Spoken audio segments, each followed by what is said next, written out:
The Raven. Once upon a midnight dreary, while I pondered, weak and weary, over many a quaint and curious volume of forgotten lore, while I nodded, nearly napping, suddenly there came a tapping, as of someone gently rapping at my chamber door. "'Tis some visitor," I muttered, tapping at my chamber door. Only this, and nothing more. Distinctly I remember it was in the bleak December, and each separate dying ember wrought its ghost upon the floor. Eagerly I wished the morrow. Vainly I had sought to borrow from my books surcease of sorrow, sorrow for the lost Lenore, for the rare and radiant maiden whom the angels named Lenore. Nameless here forevermore.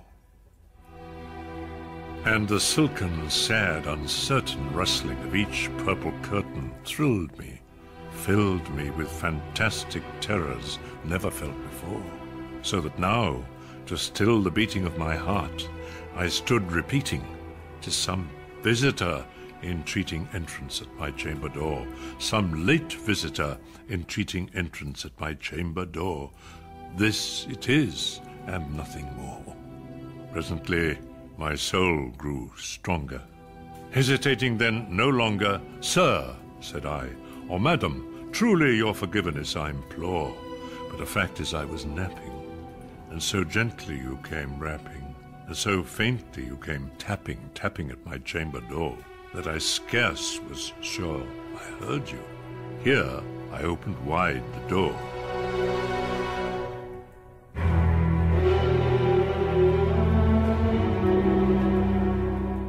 Darkness there, and nothing more. Deep into that darkness peering, long I stood there, wondering, fearing, doubting, dreaming dreams no mortal ever dared to dream before. But the silence was unbroken, and the darkness gave no token, and the only word there spoken was the whispered word, "Lenore." This I whispered, and an echo murmured back the word, "Lenore." Merely this, and nothing more. Back into the chamber turning, all my soul within me burning, soon again I heard a tapping, somewhat louder than before. "Surely," said I, "surely that is something at my window lattice. Let me see, then, what thereat is, and this mystery explore. Let my heart be still a moment, and this mystery explore. 'Tis the wind, and nothing more. Open here, I flung the shutter, when, with many a flirt and flutter, in there stepped a stately raven of the saintly days of yore. Not the least obeisance made he, not a minute stopped or stayed he, but with mien of lord or lady, perched above my chamber door, perched upon a bust of Pallas, just above my chamber door, perched and sat, and nothing more. Then this ebony bird beguiling my sad fancy into smiling, by the grave and stern decorum of the countenance it wore. "Though thy crest be shorn and shaven, thou," I said, "art sure no craven, ghastly, grim, and ancient raven, wandering from the nightly shore. Tell me what thy lordly name is on the night's Plutonian shore."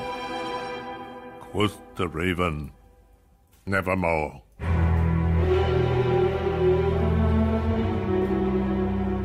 Much I marvel this ungainly fowl to hear discourse so plainly, though its answer little meaning, little relevancy bore. For we cannot help agreeing that no living human being ever yet was blessed with seeing bird above his chamber door. Bird or beast above the sculptured bust above his chamber door, with such name as Nevermore. But the raven, sitting lonely on the placid bust, spoke only that one word, as if his soul in that one word he did outpour. Nothing further then he uttered, not a feather then he fluttered. Still I scarcely more than muttered. Other friends have flown before. On the morrow will he leave me, as my hopes have flown before? Then the bird said, Nevermore.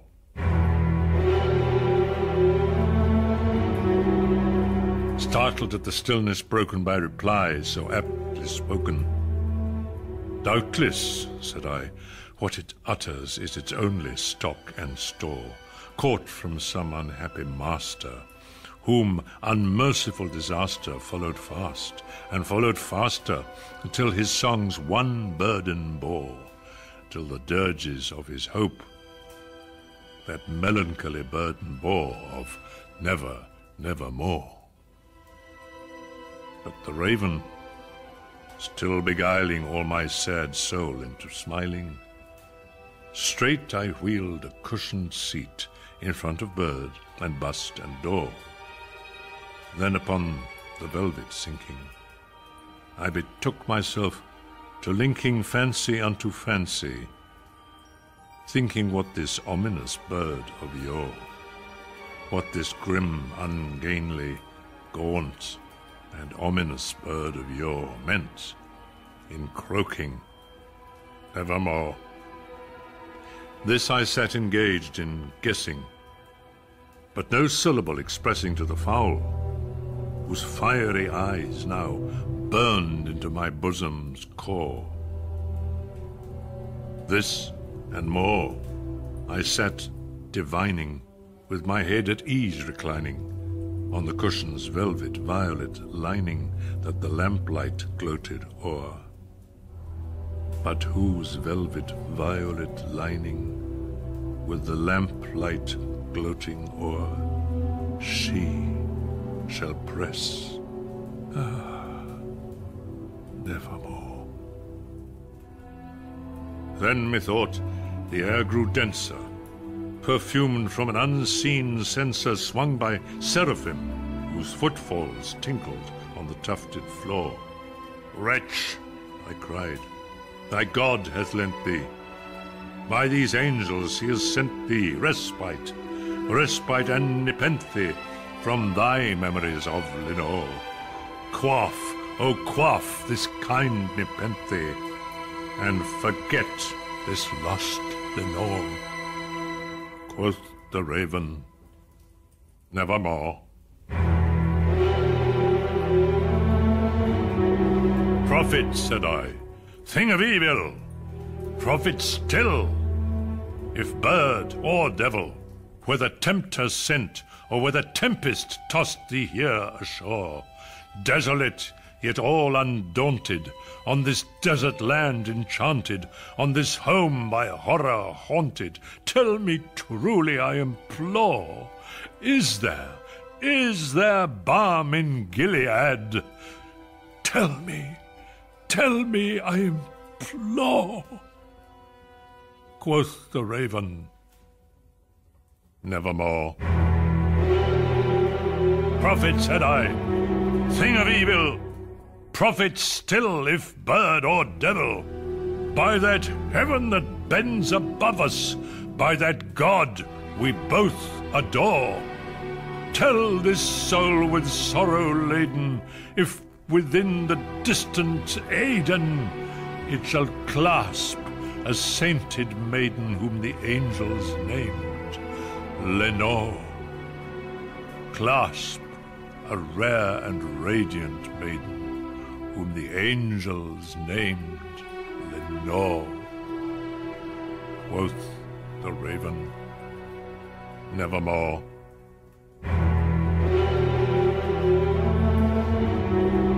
Be that word our sign of parting, bird or fiend, I shrieked, upstarting, get thee back into the tempest and the night's Plutonian shore.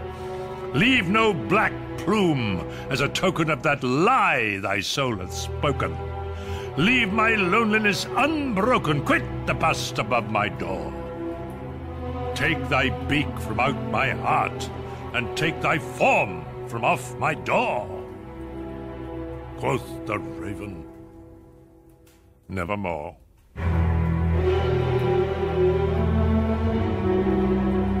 And the Raven, never flitting, still is sitting.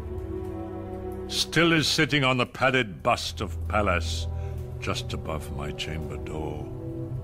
And his eyes have all the seeming of a demon's that is dreaming, and the lamplight o'er him streaming throws his shadow on the floor. And my soul, from out that shadow that lies floating on the floor, shall be lifted nevermore.